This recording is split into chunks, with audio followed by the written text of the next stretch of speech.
Oh Hey, my God. we made it. We made it. Speaking of boosting bullshit, like I said before, bullshit is on my left. Well, my right.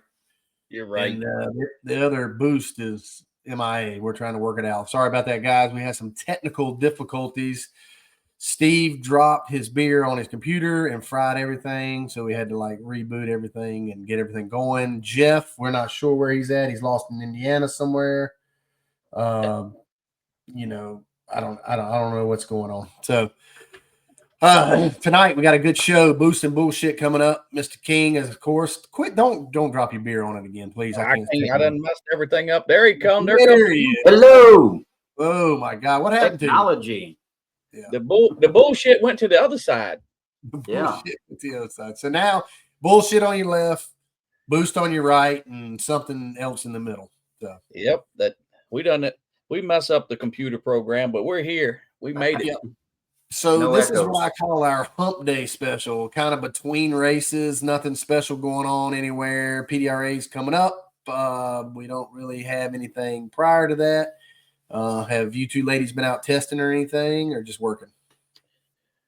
Work, Digging baby. ditches. How about you, Jeff? Work. Digging ditches. Yes, sir. Us too. Same here. Just working. We got the boys up there in New York doing a little what they do and waiting for VMP. Yep. That's about everything. I've had to do a little bit of maintenance. I had to put valve springs in, change the oil, typical stuff. Steve, what have you done? Have you changed pistons, rods? What's going on? I haven't changed shit. I got the generator out the motorhome, trying to get that thing running. That people don't even know that type of stuff, right? You don't even know the generator's effed up and waiting on parts. The car, John and them's doing all that stuff. We're not pro chargers, so I'm sure the heads are off and all that type of stuff. You guys, y'all used to some oil change. We just do a lot of cleaning. Yeah, y'all think y'all like a diesel pickup, a little change oil and a filter, and down the road we go. Yeah, right. It's all fun and glory. I just told you I was changing valve springs. I got like 300 runs on them. They're getting a little weak. I was breaking them left and right at Galot, and now I got to change them out and get my other set of heads up, and I might have to change Pro Chargers. I don't know how many runs I got on them, so we'll see. But right. What all do you do? You do all that stuff too, or you don't change the oil neither? Jeff, what's that? Do you change an oil? What are you doing? Oh yeah. I don't think I heard anything last race, but maybe we should have ran it harder. I don't know. We've been pretty fortunate. We go over shit and change oil, especially in the blowers, man. We're changing oil every freaking run just in case. We don't play around. So, it's a little costly, but I mean it's insurance. They can go ahead and pull 10% out of the fuel system and send it. Yeah. Whatever works. Yeah. So since we left Galot, the weather has changed here tremendously. Now it is 80, 85 degrees. The water grains went from like 100 at Galot down to 30. Now they're back in the 90 percentile range. So they're back to normal here. Everybody in North Carolina is sneezing and sweating their balls off. So if they have them. But VMP is coming up next. So like I say, this is the hump over. But before we get into that, we've got a special guest tonight. I don't really know him personally a lot. I mean, I know him through the television show and all that. And, all I know is he has a unique name. And you boys know him a little better than I do. So what do you got for us there, Mr. King? Well, we got Disco Dean coming in, but before we get to him, we got CJ Wright Solutions, man, checking us out, helping us out, presenting sponsor for this whole podcast going on. And you got any used parts, pro mod to tires, whatever, Chad Wright will take care of you. Yep. Chad's helped me sell and buy and sell a lot of things. CJW. Yep. Same with me.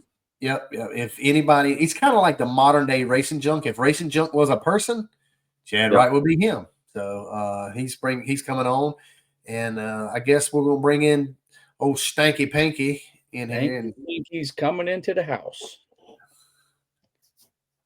Maybe. We've been having some technical difficulties. He must have went on that first link. Can you hear me?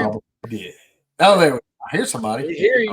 I'm on the second link. I'm on the one she just sent. Yep, we hear you. We don't hear see you. We hear you. What we gotta do here? Hold on. How about now? There we There it go. is. There we go. There we go. There it is. Fixed it. Fixed What's up, it. Disco? Hard dicks and helicopters. Which one you guys want to ride? Probably the helicopter. The helicopter. We're all out- I don't know. we're all They've out been of falling out of the helicopter sky tickets. lately. We're all out of helicopter tickets, bud. Sorry. What the You're fuck not are you good. eating? Oranges? Hey, man. I'm down 100 pounds, dude. And I still have cravings. You know what I mean? I still have cravings. So Oh yeah.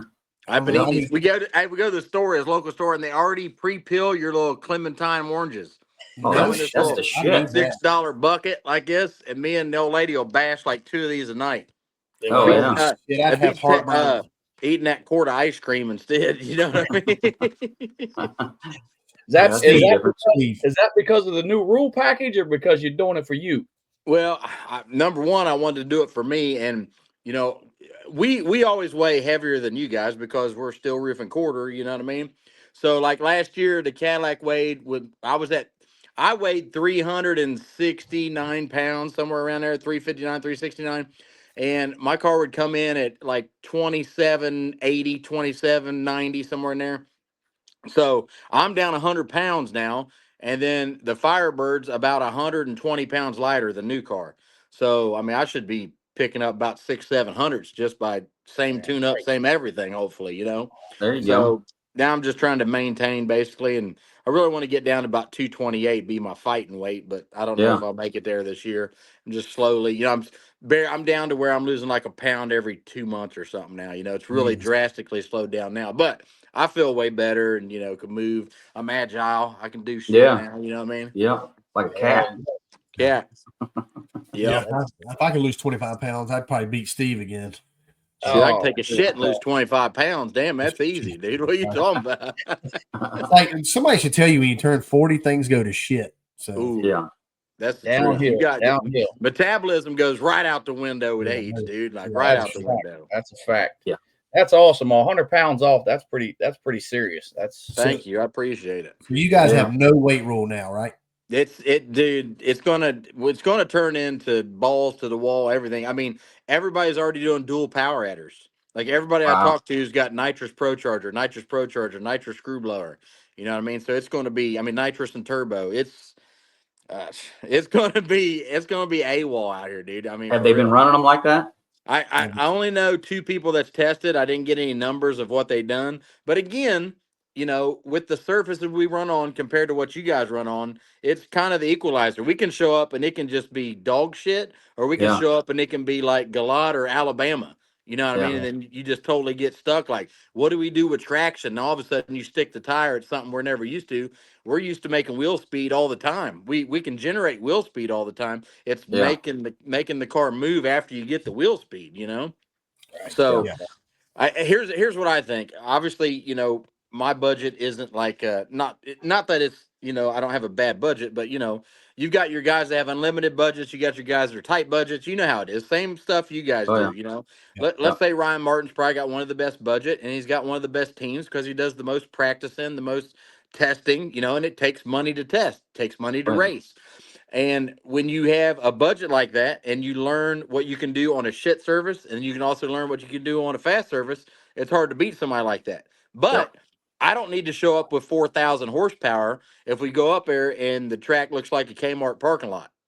You know what I mean? Then it turns into, you know, tuner and driver ability, and you don't have to have dual power adders, you know? So here's what I think is going to happen.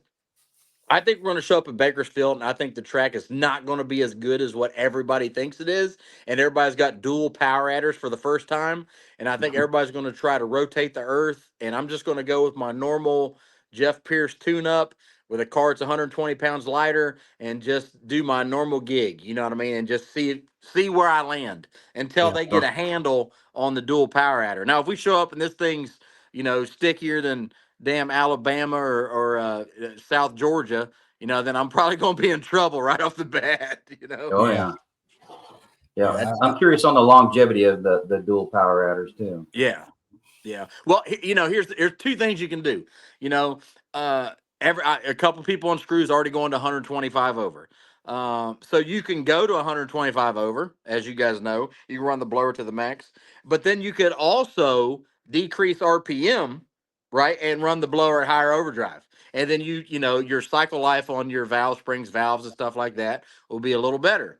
Or I'm just going to stay at 93 over where I'm at because I've already got a tune up, already got a fuel system for it, shift pattern, all that stuff, and then just see where I land at to where they're at. If I go out there and I'm a car and a half behind, I know that I'm a 10th out, then I've got to make some type of change. So yeah, at because you can 125 have all over, that power, but if you can't put it to the ground, you ain't gonna go nowhere. right? 125 over, power you change management belts every 3 runs. So Oh yeah, your valve springs are getting ate up, like they're getting chewed up, spit out like Tums. That goes back to the Pro Extreme days where these guys were just, hammering these things 125 over, 2,300 pounds. It just went insane. Low 40s. But I think the track surface. Are you guys still limited on tire? Do they make you run the 34? There's really basically no rules. The only rule there is the one that's been there and solidified since the street days. It's steel roof and quarter and run what you brung. Okay. So you can't show up with an all carbon car and all fiberglass car unless it is a Corvette that was a factory fiberglass Corvette. That's the only real exception for fiberglass. Like if you got a C6 or a C7, it's a factory fiberglass car.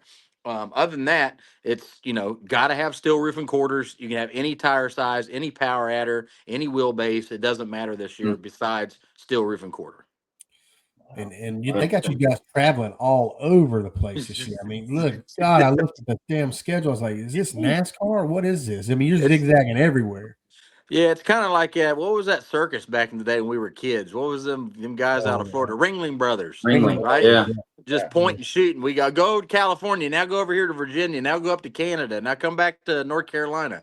So it's the motorhomes are going to take a beating. Yeah. I think for season 7, I was right at 51,000 miles on the motorhome on the toter home last year. Wow. Yeah. And people don't realize that takes a beating. Your pocketbook, your turbos, tires. There's a lot of value decreases. More miles you put on those babies. Yeah. The hardest thing is, these roads in the Midwest, you guys know how it is. The potholes and chuck holes, you riding down the road and you can hear your pots and pans and your stove opening and shit. It's just terrible, man. Just beats them to death, You're an Ohio guy, aren't you? Yeah. So I'm in Indiana, and you've been on that 70 coming from Ohio to Indiana, and it's just like the minute you cross that border, boom, it's like a bomb went off. Yeah, you better stay in the fast lane no matter what. I just keep it in the left lane. I don't even care. I kind of ignore everybody around me, put on my blinds. I'm like, listen, I'm not popping tires up, bending rims. I said, I'm staying in the left lane, doing the speed limit. They want to pass me, they can go over there and chuck a tire off, Yep. Yeah, it's bad. All right, Steve, you got a question for him, Steve. I see your wheel of smoke come off. Yeah, I do. The dual power adder? Yeah, I know how our fuel system is with the screw blower. I can't even think about throwing some nitrous on top of that thing. What do you think the attrition is going to be with you guys when you're out there with that? I would think that they would use it. And again, this is just me. As you know, the intake temperatures is always 123 or under, unless you're doing something wrong. So intake air temperature is always colder with a screw. I think they will use it more as a finish line driving tool is what I think. Usually the worst part of the track we're at is 330 to the finish line. I kind of explained this in another podcast. Like, you guys have all hydroplaned sometime or another in some car on the highway. That is kind of what it feels like every single pass from the 330 to the finish line. You're just kind of dancing around. You can feel the car tracking to the center, but you just have that uneasy feeling of at any minute, any given time, that thing can just come out from underneath you.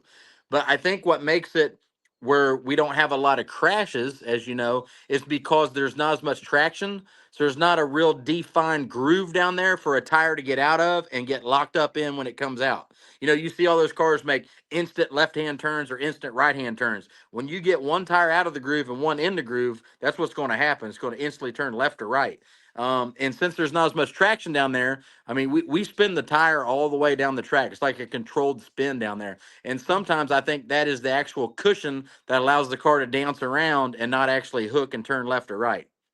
But that's kind of the feeling down there. So my thing is, when Phil Schuler used to help me tune, I was like, hey, do we need to do the lockup? Do we need to do this? He's like, dude, you've got no effing traction down there. Why would you want to lock your motor up down there? That's the worst place for you because you can't put no traction down. I said, I get it. So I mean, I just think it would be used as finish line driving. You're going down 330 and you guys are door to door. I can see somebody grabbing the hose in one of these things don't get me wrong. I don't know if it's a 150 shot, a 50 shot, a 100 shot. I don't know what they would be using.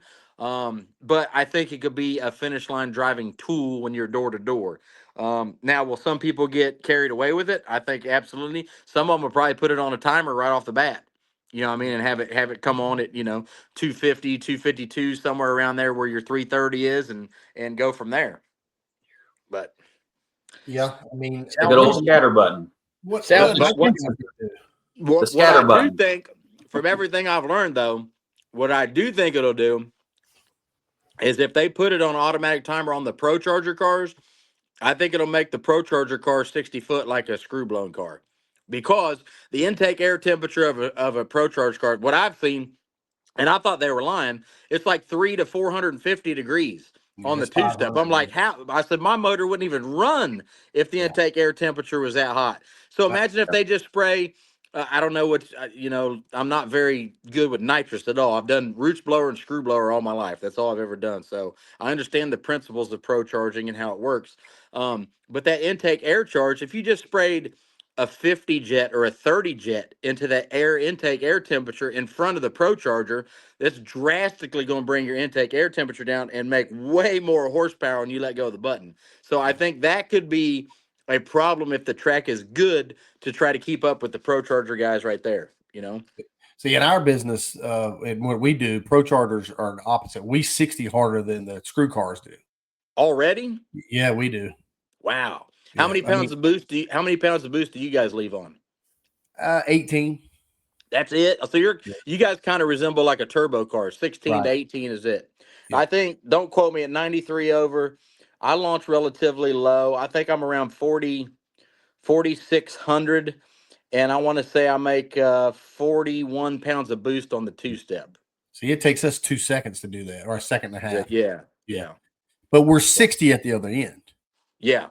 I only make don't quote me. I don't think I make 50. I think I make like 49, or it might be 50, 49 or 48 is probably about where I'm at. But my shit don't see over 9,300 just because that's what my right front pocket allows. You know what I mean? Yeah. Jeff Pierce has been helping me tune for the past 2 seasons, and he kind of wants me to wick it up here now. I'm like, hey, how much ET is this going to gain me by going from 93 to 10.2? You know what I mean? He's like, maybe 200 to 300. So I said, I'll just go ahead and try to get that on the tree. If it's going to make my valve springs run longer and my rods last longer, I'm just going to let me get that. I'm going to make that 200s up on the tree instead out of my pocket. You know what I mean? Or keep eating oranges. Are they still doing instant green? Instant green?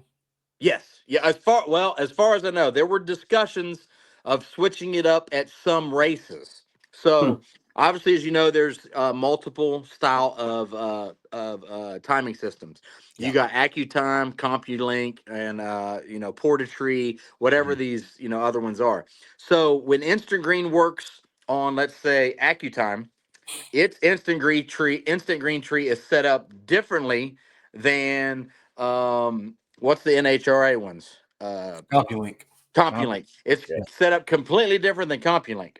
So I know I wouldn't really want to discuss what the difference is because some of the guys don't know, if you know what I mean, and they're not smart enough to understand how the timing system works. Not being rude or anything, but I've done my homework and I used to be a bracket racer. So just basically there's one set of tree that you can leave, like you can pretty much guess really, really any time you want and it'll go green. And then the other one, you have a really narrow window to get that green light in. And as you guys know, have you guys ever raced instant green ever at all? I've done flashlight and then okay. So basically, I mean, you guys understand roll out in the tree and all that shit. You know what I'm saying? Basically, let's say the window, a normal super gas car is on a 410 Pro tree, or Top Fuel, or anybody's on a 410 Pro tree. So any style of car that goes sub 1 second, which we all own, you should be able to go red with no delay in your box at any of these events, pretty much. There's no reason you can't go red. If you were to basically imagine those yellow bulbs being undone out of the tree, all three of them unscrewed, but you staged and looked at it and you practiced on a pro tree long enough, you go, ooh, I think the yellow's right there, right? Yeah. That's basically what you're doing when you're guessing. It's 100% guess. On one of the trees, you have a margin of from here to here to get into and make it green. And on one of the other ones, you have a margin of here to here to get in there. Now, either time you get in there, it's a minimum of 1/10 you're putting on somebody. I mean, absolute minimum. Mostly it's 2/10 to 2.5. So if somebody's out there going 405 and another guy's going 380, if the 405 guy goes green, 99% of the time, if he doesn't abort the run, he's going to beat the 380 car. So this is what your guys are really pissed about, because number one, it is 100% guess. When you're letting go of the tree, you're just 100% guessing when the tree is going to come on, basically. So that's why everybody gets so pissed, because there's no technique really in it. It's just 100% random guess. You're risking everything of that whole run on when you think the tree is going to fire. Basically. So if you wait on it, if you wait on green, you're done. Correct. What's all the controversy about the guessing, though? What's the controversy? I mean, if it's good, it's good.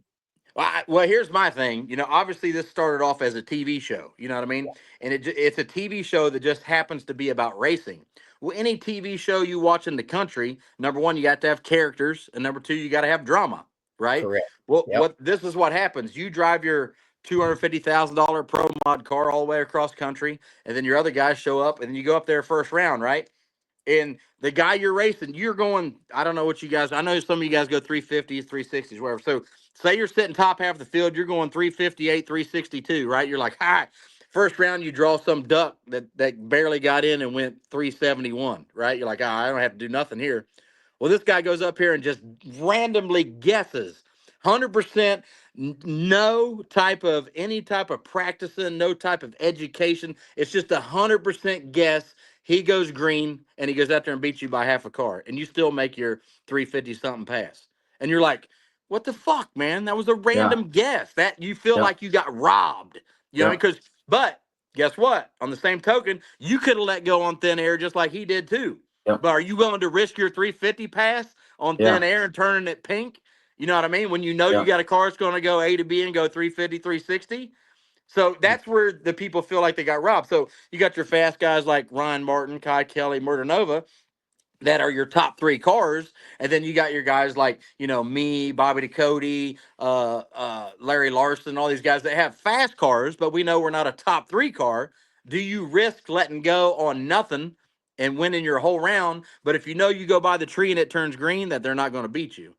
So it's a risk reward that is really, really heavy. But it's frowned upon because people think that, there's no talent in it. It's just a random potluck guess, So why not just make it pro tree? Just to try to even it up? They were talking about, again, I don't know if this is going to happen, but they were talking about certain races throwing in pro tree and then certain races throwing in instant green to mix it up. So there's chances for people to jump, and then there's chances for people that are good on the tree to prevail. But the other thing is, if one of those trees you're on and you are a good reaction time, good lever, like in a bracket car, I'll run, in a normal dragster, I'll run like 1146 in a bracket dragster that runs, like 440s or whatever. So if I go here and I practice and hit the practice tree, I may pick up a couple thou before I'm ready to go to this race, right? Well, if you go there and you're on instant green and you're really good and it's set up as one of these trees and I don't have delay in, then I can actually go red on an instant green tree. So I don't get rewarded for being a good driver. Does that make sense? And that's what's frustrating, because then I know, okay, I should normally run between 46 and 56 delay in my car. My average 60, say it goes 935 to 941. Say that's where it lays at. So I know I need to be running 50 delay. Well, if I go up there and go red, we never get a time ticket all year. So when I go up there and turn it pink, I don't know if I'm 1 thou pink, 7 thou pink, 100th pink, 200ths. So what do you roll in the box? You're like, what do you roll in the box? So then it's like, well, I don't need to be up here pushing the tree as hard as I can and giving a race away, because there's nothing worse than going pink. And this guy over here wads it up, goes sideways and crosses the center line. Then you feel like you wasted a run, you know? So, Yeah. but you have to know which tree is which to know which one you can leave on. Does that make sense? Yeah. I mean, same thing with us. When we go to different tracks, we go to Michigan. Michigan's got AccuTime. I mean, I run 40, 50 in the box there. Yeah. When you go to Norwalk or you go to Maryland, they're a little looser. Mm-hmm. I mean, where I don't have to run as much, Yep. But I mean, They same got thing different happens with rollouts. us. And we like Steve doesn't 60 as hard as us. I mean, we're 19.90 to go 50s. He's 920s because he can back half 114, where we back half 119, 118. Yeah. So it's a different ball game with us as far as hitting a tree too, and it plays a big factor. I mean, but not knowing what you are, that would drive me insane. Listen, if you guys did one race, and like mind you, we've done this for 7 years now. If you guys just did one race with no time slips whatsoever, no reaction time, no ETs, no 60 foots, no 330s, no finish line margin, then it totally changes the game of what you do when you roll up there first round. Because all you can do is go, hey, I think Ryan Martin went 3, blah, blah, blah that round. What do you think, crew chief? Yeah, I think that's about where he's at. All right, we need to try to go this. But guessing that and actually seeing a definite number on the board is two totally different things. And then thinking you tattooed the tree, but never getting a time slip to know your reaction time for a whole season. And I know this is going to sound crazy, but we're not allowed to test at the track we are racing at, nor 200 miles around it. Wow. Yeah. So that throws that other element in there of tuning. What's this track? I mean, say we're going to Bakersfield. We can go test in California somewhere, but it has to be 200 miles away from Bakersfield. Who's the best instant green lever? I don't want to toot my own horn. I really feel it's me, honestly. The person I always go toe-to-toe with is me and Kai.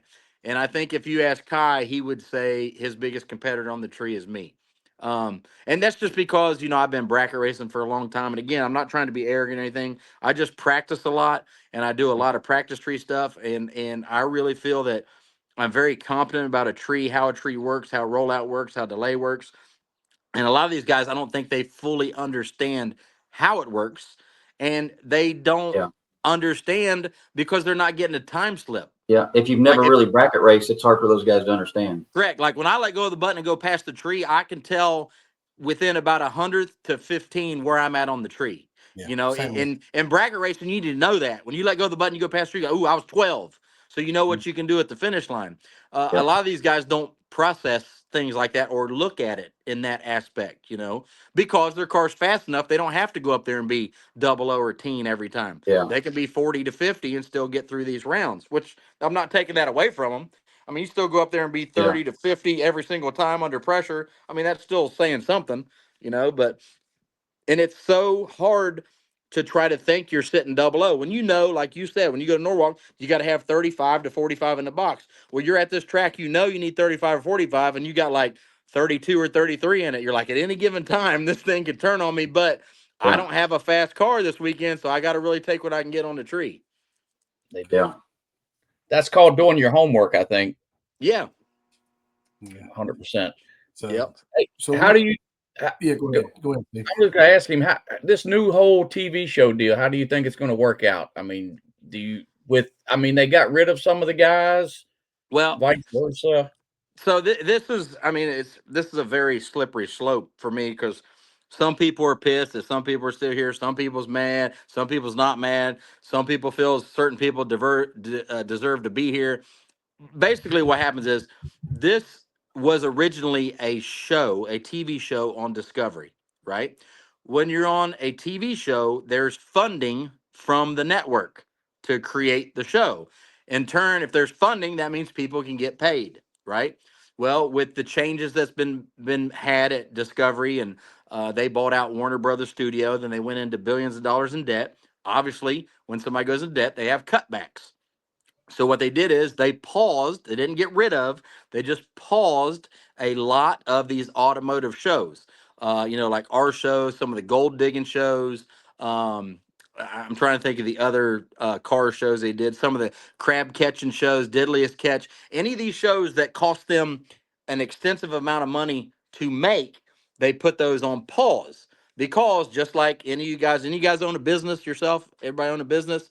Yeah. Come fiscal tax year, if you're behind and you owe a bunch of money and you're in debt, guess what? You need write-offs to coincide with that debt, right?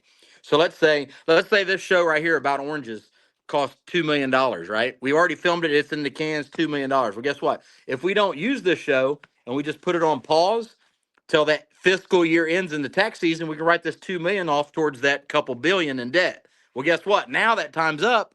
So now these shows that they recorded in 2023 are now coming out. So if our numbers are right back to normal and the people are happy with it, then the powers that be will probably release the funds and do another season. That's what we're hoping is going to happen. So in the middle of this, Speed Promotion stepped up and said, hey, we believe in you guys. We know there are a shit ton of people that want to watch you. We're going to pick up right where Discovery left off. We're going to put $40,000 up. We're going to make a series. We're going to make a championship. We're going to go back to the roots of the street. No rules. Show up with a steel roof and quarter car. Don't care what the power adder is. Just be there. So now on top of that, any of you guys can show up and race with us. You don't have to be a casting call. You don't have to be a future street outlaw. If your car is steel roof and quarters, show up and then you can run for $40,000. So I think that's going to appeal to a lot more people. And, you know, we're going to California for the first time. We're going to a couple tracks that we've never been to. And local people will, I think, come out of the woodworks and fill a lot of those spots where people can't do a full season. Yeah. Because it gives them an opportunity to get in front of the people, pick up the sponsors and everything like that, and race side by side with your favorite outlaws. You know, people you've been watching on TV for the past, 15 years or whatever since the show's conception. Yeah, that's the best clarity. Yeah, Promoter said that's the best clarification I've heard of it. I mean, there was a lot of rumors and this and that, and I know Kai and I talked to Ryan and these guys, and I mean, we see each other because we use a lot of the same parts and tuners and things. So we talked to a lot of the guys, and there was just a lot of stuff that was up in the air, and there was a lot of guys really worried. I talked to Jerry Bird on a regular basis. I mean, these guys were worried because a lot of you guys stopped.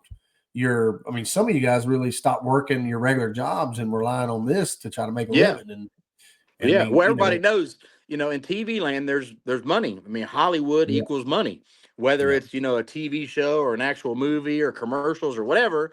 If somebody's on TV or doing something, usually they're making some kind of money. Now, it may not be life-changing money, but it may be money like what I get enables me. Do I make money? Absolutely. Am I blessed? Absolutely. Am I getting rich hand over fist? No. But I'm able to race and not be out of my own pocket and be able to go all over the country and do something I love and still make money. Does that make sense? That's now, great. I'm not becoming a millionaire by no means. Am I becoming a millionaire? You know what I mean? Because as you know, these cars take money to run. Obviously, I run mine on a certain budget. This is my budget. If I exceed the budget, so be it. That's it. I just try not to run out of my pocket. I try to run off what I get paid, have a good time, show up, see all the fans, and do something I love. I've been to 2 finals in 7 years. That's really not good odds, and I've run it up in both of them. But I've been to a shit ton of semifinals, and I won a lot of rounds. And it's frustrating to me coming from bracket racing where, I would win 50 to 100 grand a year bracket racing. And it's like I'm winning double-digit races a year. I would run, anywhere between 10 and 20 some races in a year, racing, 30 weeks out of the year. Sometimes double entering every weekend. You know how it is. So I'm doing this. I've won, 20 granders, 30 granders, 50 granders, 10 granders. I've won regional, I won a divisional for NHRA. I've done all this shit. And then I come to this part. All right, this is it. I'm going heads up race. And all I got to do is whip together 4 rounds. This is great. 7 years, I ain't put together 4 rounds yet. You know what I mean? It's really frustrating, man. Yeah. And you guys know how it is. You guys are just now doing you guys are just now doing the chip draw, which before you had the ladder, and everybody knows sometimes you just have to be in the right spot on the ladder to go all the way to the final. And it's the same thing with the chip draw. You just need to draw the right chip at the right time, Yeah. On what do you think your it might be a personal question. You don't have to answer if you don't want to, but merch sales, you think you make more on merch sales than you do from Discovery? Do we make more merch sales, babe, than Discovery? Yeah, she says yes. She says yes. I If figured that's Lindsay probably says a lot. yes, that means yes. She's the numbers girl. If she says yes, she means yes. Yeah, that's good. And I mean, go ahead. We're blessed because we're able to keep our own merchandising money. That's we nice. we get it's not like I won't say the name of the organization, but you have to pay to be in the Midway. You have to pay to sell your shirts there. Right. That's one of the things that keeps our stuff going tremendously. I mean, some of these weekends, as you talk to Kai. I'm not trying to boast or anything, but some of these weekends are remarkable. Like Lindsay looks at me and says, "Do you believe we just made this for 2 days?" And I'm like, "No, I don't, babe. I don't believe it." And it's a blessing to have these fans that enjoy us and come out and want to support us and wear our stuff and buy our merchandise. And I mean, it's just remarkable that, what is it, babe? It keeps the program going. Yeah, she says it keeps the program going. Good. Man. It keeps Lindsay happy, keeps me happy. It's just, like I said, a lot of people, I grew up, my dad raced E-Modify production, and then he worked for NHRA, and he was, he hung out with Buster Couch and Keith Farrell and everybody in the NHRA at that time that was anybody. And when I was a kid, my dad would get us in the.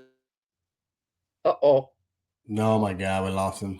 He went into the tech mode. I'm telling you, we're having some serious problems. Went into the echo mode. Yep. Yeah. What?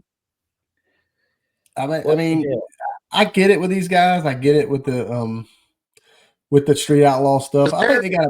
Are you there? Yeah. There we go. Am I back? Right. Yeah, you're back. I tried calling in. I didn't know what to do. Can you see me on the camera or not? I can. We can see your ugly face there. Yep. Yep. We got you. He's in and out. Out. All right. What? The only other thing I had was going to ask you. How many of those guys you think's going to follow that deal? Across the country the way it is. I don't see how they can. I mean, a normal guy that doesn't get paid to show up, I just don't see. I don't see how they can afford to crisscross the country like they can. But whoever's running the logistics there at Discovery kind of gave them the shaft on that one, didn't they? Yeah. I mean, I don't really know what am I back? Was, but I mean, whatever. I mean, I mean, it may work. They may have enough, local guys show up too with the rules package or whatnot to want to run that deal. That's all right. You paid your Wi-Fi bill now, so now people keep trying to call in. What do I do if somebody calls in? I don't know what to do. I just sit there and it kicks me off. That's all. So I was saying is, my dad would run the stage lanes for NHRA in Division III, and I would be there 8, 9 years old, and he'd just go, "All right, see you at the end of the day," and I would just run around the track all day. So I've been doing this since I've been like a little kid. It's been, my whole entire life is doing this, and it's just. When I was a kid, Roger Gustin would show up.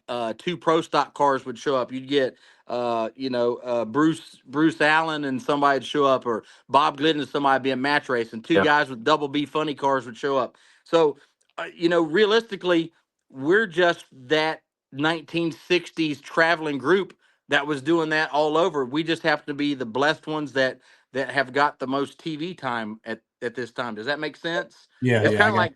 It's kind of like that old grudge racing that the guys used to do to make money in between the races to get to the next race. We're just that new generation of that kind of is how I feel. I envy you guys. I mean, you guys took something that I love, and I'm the same way. I brought up my dad bracket raced, and you guys took something that we love, and you found out a way to make money at it and get it out in the public and get it where – you can get it on lives. I mean, everybody knows I drag race in my small town. And do you know the Street Outlaw guys? When are you going to be on Street Outlaws? When are you going to do this?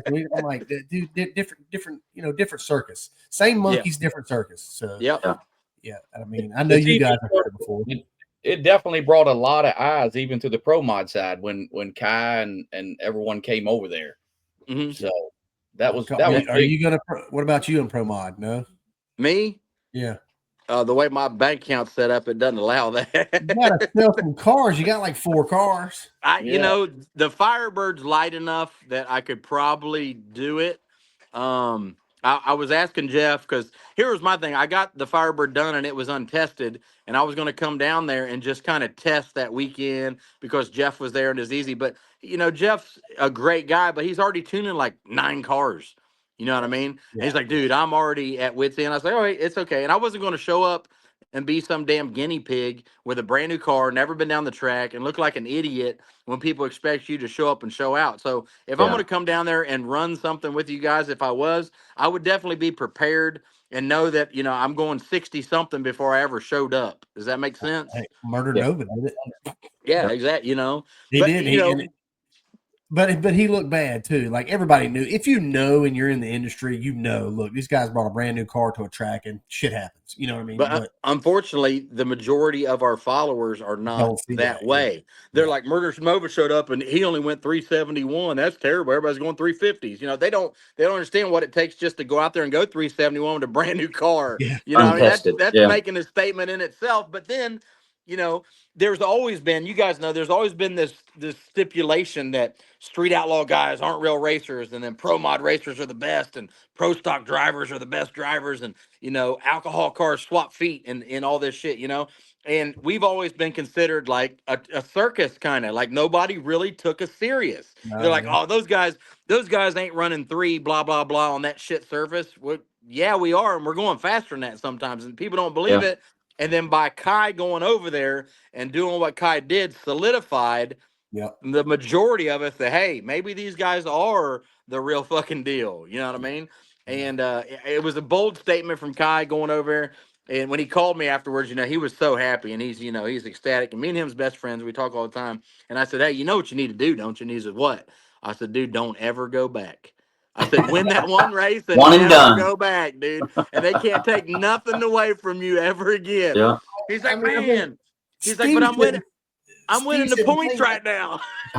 Steve said the same thing. If you lose, you know, we had a lot to lose. He didn't have nothing to lose. He was coming in our world. So if he lost, it wasn't anything. We had more to lose. If he beats me with a steel roof and quarter car, I mean, you know, there was a lot of guys that got beat by him. I mean, everybody got beat by him that weekend. But we know Kai. I mean, Steve knows Kai. We all know Kai. And we know he's a racer. And that's just, you know, if you put a good package together, you're going to win. And that's part of it. And I mean, I love the Firebird. I'm a Firebird freak. If I could have a Firebird, I'd have it. I've got a Street Firebird, 2 of them. And I mean, I've always had Firebirds. And I had a red Firebird that whooped everybody's ass for a long time. And, you know, and you know, I really would love to see you come out. I know it's not probably on your plans, but if you're local or somewhere you can come to a PDRA race, we would love to have you.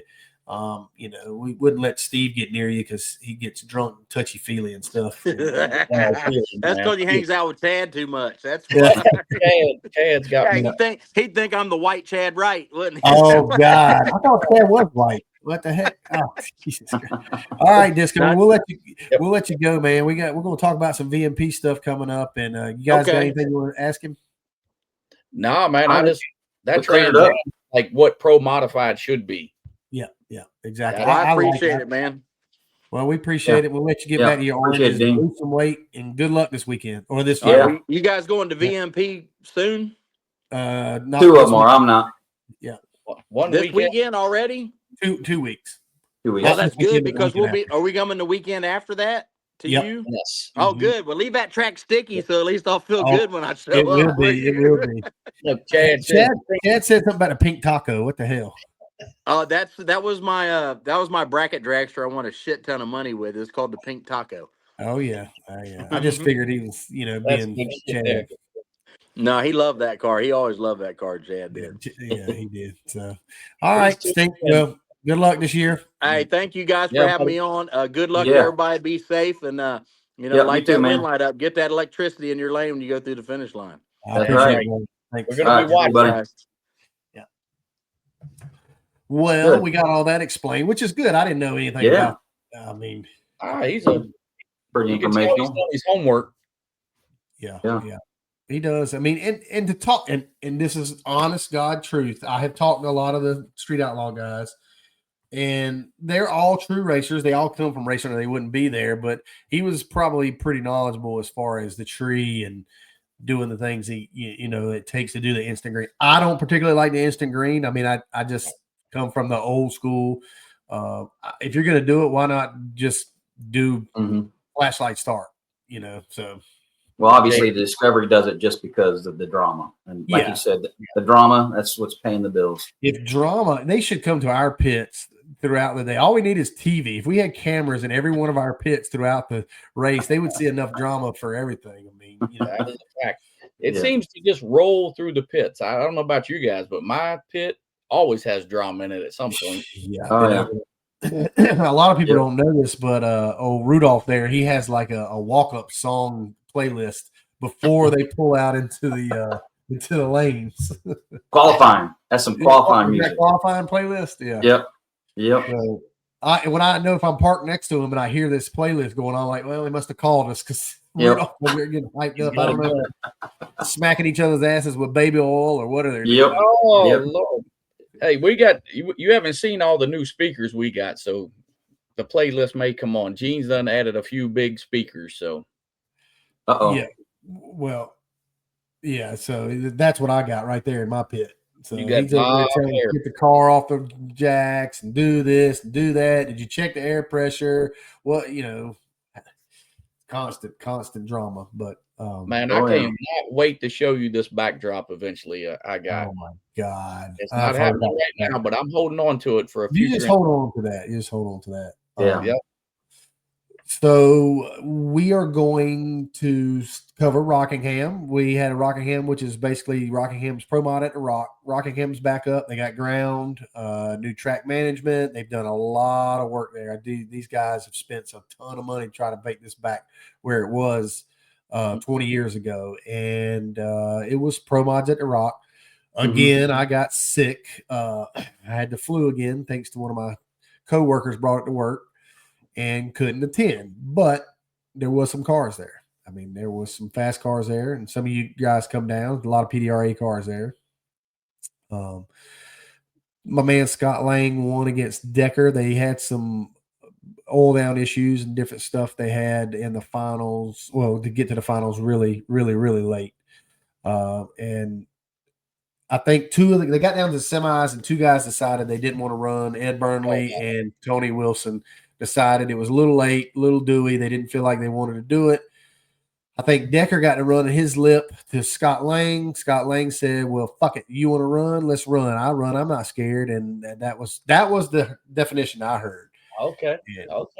And so old Decker got Deckerfied. Well, Scott Lang put one on him. I did not hear all that. That's pretty interesting stuff there. Yeah. That's not when he scraped the wall, is it? No, he scraped the wall at Big Dog, which was the next week. We had Thursday, and we went to Big Dog, and Big Dog's kind of changed a little bit. So for those you don't know, World Series of Pro Mod rules plus 25. And what we did the 25 was to help some of the older cars in the area, some of the guys that don't have lightweight stuff, kind of put 25 pounds on us. Every combo. So every combo can run there.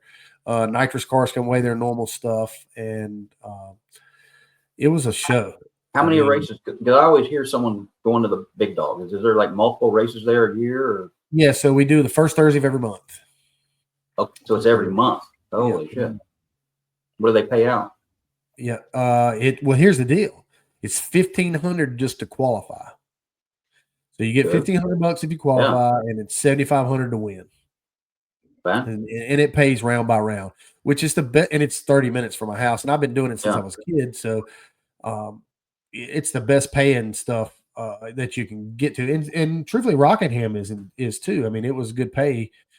Free entry fee. You get 3 crew members in. It's a 4-hour show, and you guys, now that they've made the rules a little bit closer to what we run, and the track's a little safer. We've got some barriers down there. The track prep I had to do track prep. They brought my dad in to run the race, and then I helped them do track prep. They got an older gentleman. I got a mop. I got a mop. Swabbing the deck. Yeah. So how's it? How fast between rounds? I mean, that deal seemed like it was very fast paced. 45 minutes. Wow, that's pretty good. So there was some, and Scott Lang went. I helped the Southern Diamond Mustang. Those guys went 69. Tutterow was there driving the Cuda. He went 67. Lang went 67. Travis went 65. And Lang ended up going 63, 62, 60 flat, 209. and that is insane at Piedmont because I've been 205 there. So I mean, it was insane, and I was trying to keep on top of the track because that was my job, was to keep the track prep going and keep it smooth and keep everything like it needed to be. And I kind of learned a lot from Tyler and the other guys, Jimmy Bradshaw and them, and through the years with limited equipment. We have no rotator, we have flat drag and a spray. And it was good. I mean, Scott went 904 and went 360 flat 209. Was insane. That's how many cars usually show up every month? We had 13 this time. Wow. Yeah, 13. And I mean, some of the cars can't run 420s. Some of them can run 350s if they want to. Some of them can run 360s. I would say there's 8 competitive cars that can win at any point in time. The deciding factor is you got to know the racetrack. The racetrack's a little bumpy in the right lane. It's not too bad. I hit the wall there 2 years ago, just overdriving the car. Wasn't track's fault, but it's if you're used to a big wide racetrack, you're not going to like it. But I mean, I think Scott proved a big point. I think he proved that you can go fast there, you can stop, and that if you've got a good race car, you can win. And he did good. He put a hole out in the burnout. I heard it. I was up there. I said, that thing doesn't sound good. And Travis races there a lot with me. He kind of knows the track goes away in the finals because we just don't have time between rounds to keep it as consistent. And he kind of missed it a little bit and he shook, but he had to swing forward. I don't know if he was underpowered or overpowered, but Scott left the door open for him and went like 374 with a hole out or 375. And that was second win for Scott in 2 weeks, which is awesome. So congratulations to them guys. Yeah. Didn't he do that a couple years ago? He did that. He beat my ass twice, 2 back-to-back. Yeah. Don't get any ideas. He's got the hottest car out there right now with those absolutely. And it's hard to stop momentum like that. Yep. And Jeff, you're not coming to VMP? No. Why? Just got a lot of shit going on. Oh my! My wife's got 2 brothers. I got to go to some weddings and bachelor parties and fun stuff. We'll let you off. Yeah. We'll let you off there. I mean, we got Scott's done 1-2 races in 6 days, and we got to look out for that. He's coming in there with all that shit, and so that's enough. That's what I was worried about you at Galot, because I know coming off World Series was a big win for you, and it's hard to stop momentum. Yeah, we ran well there. We ran well at Gallet, and we're hoping to do the same at VMP. But Scott's the hottest car out there right now, so I mean, all eyes are going to be on him with what he's done. He is, but and Scott's a buddy of mine. We've been racing Big Dog a long time. He was in tears down there. I mean, guys, people don't understand. This is if he was local to Burlington, and when you win that kind of race, and that race has been around since 1996, and to win in one of those is just amazing. I mean, it just feels – it's hard to explain. You got to – even if you don't race, you need to come experience it one time because it is unbelievable. And I've been to a lot of big races. It almost has a World Series feel, almost. Really? But it's got that outlaw, anything, a fight can break out, gunshots, How's the crowd? You get some crowd there? I remember about Piedmont, exactly what you're saying. Everything I say, you don't never know what you're going to get when you get there, but it's usually packed with people, and the competitions are very, very stout. So it all goes hand in hand. Yeah, and that big dog. That's what everybody wants to see is that big concrete dog. Let me see if I can get one. Look, he got a couple back there. I do. Dirty dog. He talking all that shit. Let me dust it off out of here. He acts like he won a couple of them or something. I think I've got 10. Look. This is what everybody goes for. And this means more to people than you can ever imagine. Really? You ask Scott Lang. Scott Lang could care less about that 7,500. That big concrete dog right there. Yep. And it is. And that's what I say. People love that. And that's why the spectators are there. Yeah, so it took him 20 years to win his first big dog, and congratulations to him. And so they get a lot of fans in there, huh? Oh man, it was probably at least 3,000 to 4,000 the last Thursday. How long is it? Is it just a 2-day event? No, 1 day. 1 day. Holy shit! Start shakedowns normally around 12 o'clock, and start qualifying at 5. You get 2 qualifiers, and you go right into the show. You got 45 minutes between each round. I've never run a boosted car there. I've only run nitrous cars there, so it would be tough. I mean, you got to get them cooled off, and I mean, Scott seemed to do it. Lee was with him, so they made good strides. Yeah. I mean, it's a perfect place. I know John Salemi texted me, want to know the rules. I know Ed Burnley's coming next time. I mean, there's a lot of guys that are going to come. We're going to try to make the rule package where a nitrous car can fit in. I just don't think that that's going to be possible to try to get these two, the 2 combinations can't run together. We can't get heavy enough. They can't get light enough. So, I mean, that makes sense. Makes sense. Still a lot of places to race between Rockingham, Big Dog, PDRA. I mean, that's the big thing that I'm, hopefully Midwest. We don't want to Midwest. Get watered down. Yeah, and you got Midwest. So Midwest was in the extreme, and they did good down there. I think Texas is a little far for you still, Jeff. But I mean, we've Pro Mod's really the game right now, game in town. So I mean, I hope we can continue on. We're going to be live at Virginia, even though Jeff will not be there. He will be there in spirit. That's right. We're going to do a live show, something that we have not tried yet. So it'll be interesting because Steve will probably be drunk or working on something. I ain't drinking that much. Figure out what day you're doing it. I assume Wednesday is probably what we're going to do because I doubt I have time Thursday. We might do it. Well, we can't. I don't want to do it on top of Shake and Bake. So we don't want to go on top of Shake and Bake, but I think Jess was planning Wednesday evening. We'll see how it goes. We'll see if we get there and get lined up. Yeah, that's fine. That's totally. And we're looking forward to it. And so look, somebody said they're going to put a bounty on Scott Lang. So I've already heard. There you go.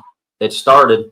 He's the hottest lick, so somebody's got to take his ass out. I mean, and everybody, when you gonna bring your car out? When you gonna bring your car out? I'm not gonna bring my car to Piedmont. I'm gonna leave Piedmont alone right now. Let it kind of build its way back up. I will be at Rockingham. I'll kind of let everything do it. I just don't think it's fair to come out and run the race and track prep and all that. I had to deal with that as a kid growing up, but yeah. How about Rockingham? Is that a 1-day race too, right? That's a 1 day. So that's a Friday race. Okay. Yeah. Gotcha. So. Yeah. We all watched online with Pro Modder and all that. So keeps everybody informed on what's going on. And he does a great job. Yeah. Yeah. It's good stuff. So there's a lot of places to race, but VMP coming up, all the big dogs are going to be there. Yep. So VMP, PDRA, not this weekend, but the next. I'll leave out probably Wednesday morning. Get there. I'm sure you'll do about the same, Steve. It's 2 hours for you? 2.5. Yep. The same for me. Yep.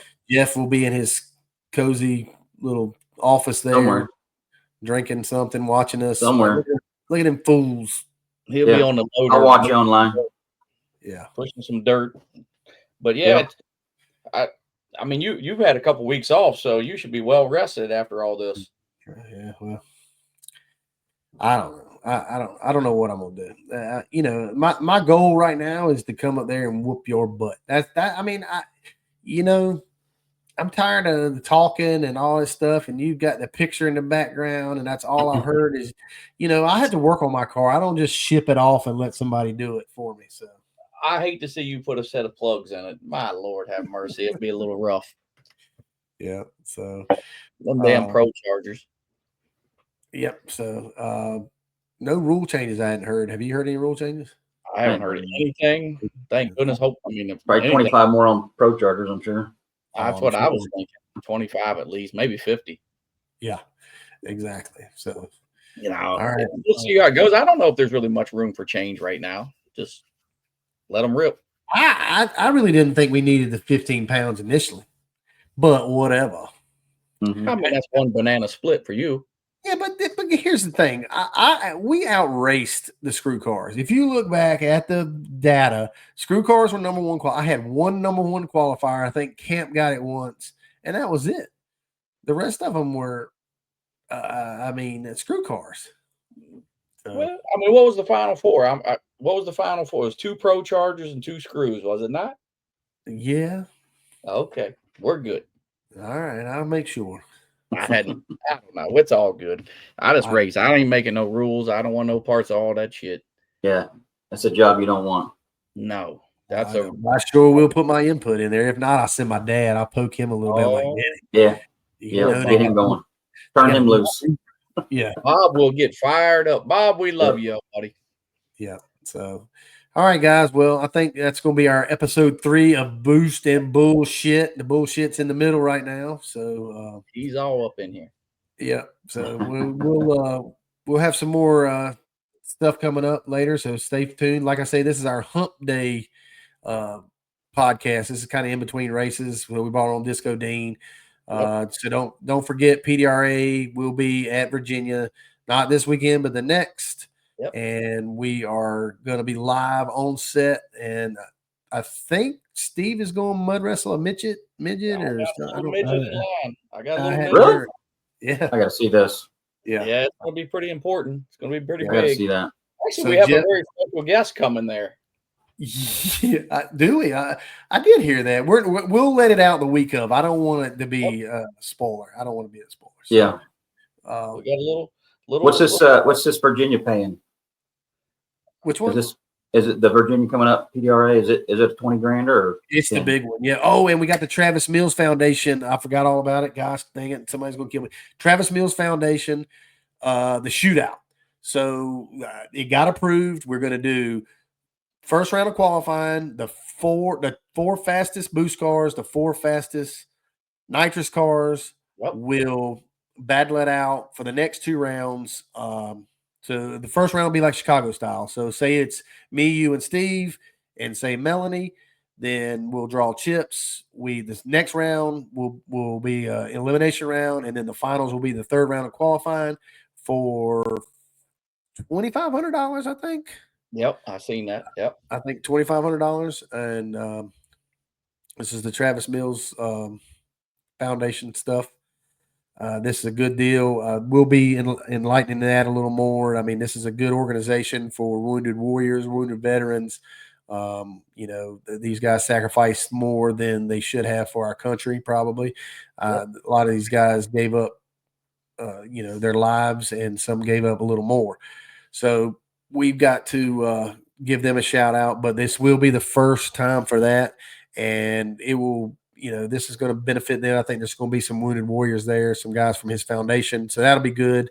We'll be able to give back to the community and keep things rolling with that foundation. So for sure. That's a great deal for sure. It is. Yeah. And from what I've been told, I'm not 100% sure, so don't take it to the bank.